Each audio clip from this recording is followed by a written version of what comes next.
So my project was a memoir of a Trinidadian-American immigrant experience. I called it Freshwater. So to just give an idea of the literary landscape before this, there's Claude McKay, Eric Walwyn, and Audre Lorde. They mainly wrote about, well, McKay and Walwyn had a more Pan-Africanism and anti-colonialism scope in their writing and a Pan-Caribbean scope. And Audre Lorde rose to prominence in the 60s, 70s because she's a prominent civil rights activist, and she wrote about womanism and feminism, things like that. And then we have this generation of writers between 1946 and 1964. I want to point out Julia Alvarez, one of her books, How the Garcia Girls Lost Their Accents. Her writing in general is kind of similar to what I tried to do in terms of mixing her Dominican heritage to her American identity, and she does that frequently throughout her novels. And then we have, from this list, between 1965 and 1980, I want to focus on Edwidge Danticat and Junot Diaz. They both also do something similar where they focus on, Edwidge Danticat is Haitian, so she writes from a Haitian American lens. And Junot Diaz also does that prominently from a Dominican American lens, and they also have written memoirs in that style of writing. In terms of Trinidadian American narratives, specifically in literature, we have Rosa Guy. She moved to the US, I think in the 1920s, 1930s, and she's actually from the same place in Trinidad I'm from. She's from Diego Martin as well. And so she really was the main person holding it down for a Trinidadian American narrative before, Elizabeth Nunez.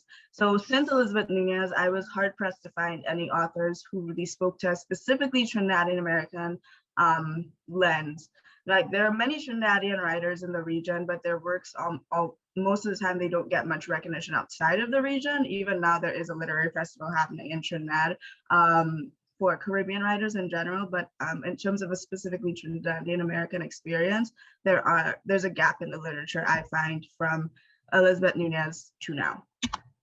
And in terms of the literature review I did to write the memoir, I read When the Spirits Dance Mambo by Marta Moreno Vega, Mama's Girl by Veronica Chambers, and Bird of Paradise, How I Became Latina by Raquel Cepeda.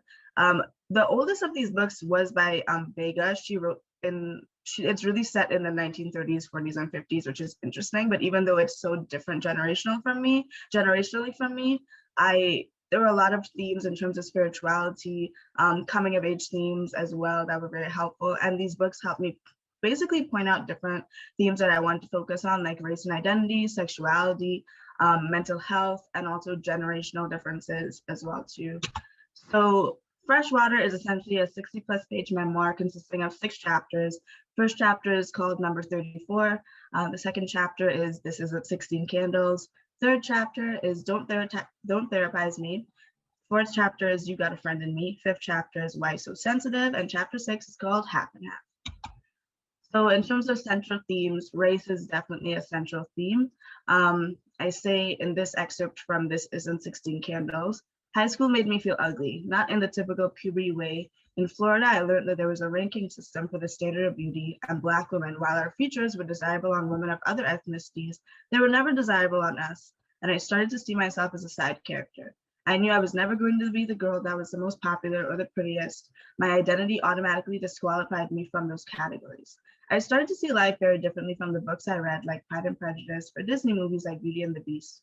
The Black girl was never the object of desire. We were the best friend, the sad character, comic relief, never the one in love in the love triangle, never the one being saved, and never the one being loved. So when I moved, I kind of had to grapple between my identity being an immigrant and also coming into this identity of, I guess, a Black American identity. And it's interesting because even when I was looking for Caribbean American writers, a lot of the times Caribbean American writers, Black Caribbean American writers tend to be basically absorbed into the African American writing landscape as well. Like if you look up a list of African American authors, Rosa Guy would be on that list. So for me, race was a central theme because race in Trinidad is very different versus race here. So in Trinidad, there was colorism. So in terms of, proximity to whiteness in that sense, but here I basically was adopting this sort of African-American identity. And now 8 years after the fact moving, I kind of can see race and identity from both of those lenses. And that's a theme that's prominent throughout the memoir, is me essentially coming into this this racialization of becoming a Black girl, basically. And so another central theme is cultural authenticity. I chose this excerpt because it's short and sweet. It says, "My first day of secondary school, my cousin was there. Granted, she did try to give me a hug and pinch my cheeks to tease me, and she'd always ask, 'What Auntie Natalie give you for lunch?' before taking a bite out of my food. She was always there for me at every point in my life. I always had somebody there."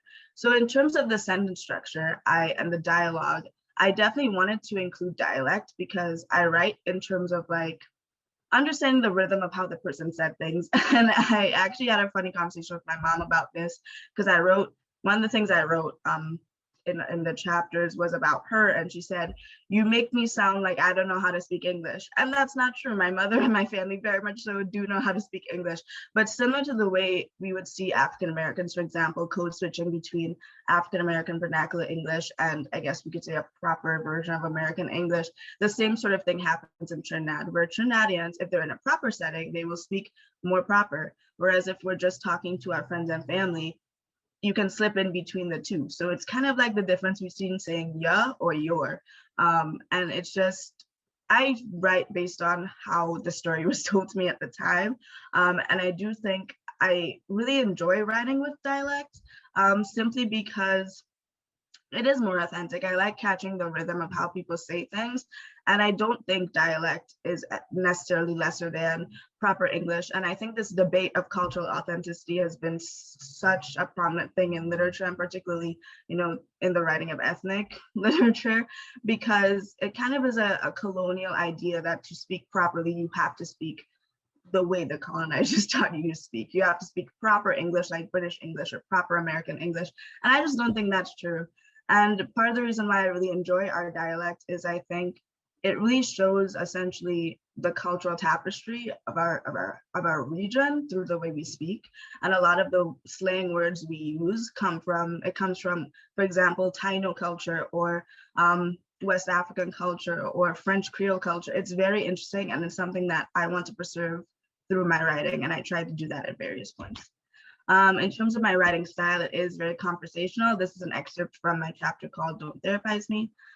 It says, "Dr. Young's raspy voice comes to the speaker of my headphones. I imagine her sitting in a comfy leather chair in her wood-paneled office with books, taking notes, trying to piece together yet another person's trauma. I always wonder what psychologists write in their little notebooks or legal pads. I think she'd use a legal pad or a leather-covered notebook with thick, soft pages. From our first email, she seemed icy, but talking to her now, the smoothness of her voice lulls me into a sense of security. I chalk her curtly written emails up to a generational difference in understanding technology." And so on that flip side, I have more lyrical writing, like this excerpt from the same chapter. "Caribbean people think you need a thick skin to get through life. With distance, I see that's a lie. I see all the arguments with forks in the sink, licks for children punished for being children, marriages filled with chaos and quarreling, and I don't see thick skins. I see bruised skins, with scabs and scars and cuts so deep, no amount of bandages or gauze can heal them.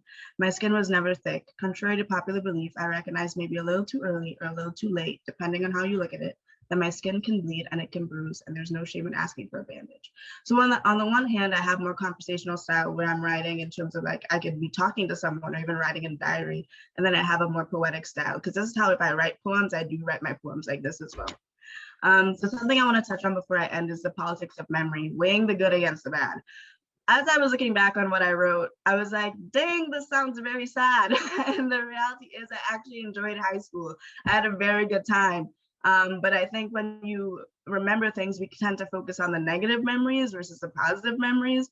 And it's interesting because I don't know, I think it's something to be said about basically rewiring how maybe I think going forward, making sure I write down and document the positive memories so I can also look back on them. Because when I was trying to figure out what to write for this memoir, a lot of these very stark moments jumped out. And I'm like, this really wasn't that traumatic. I did enjoy high school. I made a lot of great friends, and it did help me with, my identity and my academic curiosity and all that stuff. But yeah, it was interesting to see looking back on the memoir. It seems kind of sad, and that's something I'd want to change going forward working on it. And finally, in terms of next steps, I do see a big gap in narrative style and essentially storytelling, especially thinking of sitcoms and TV and mainstream media. For example, Fresh Off the Boat was adapted from Eddie Wong's memoir. And so that's something I would like to do going forward, is write more Caribbean American narratives through sitcoms, as well as novels and storytelling that way. These are just some examples of that, but thank you.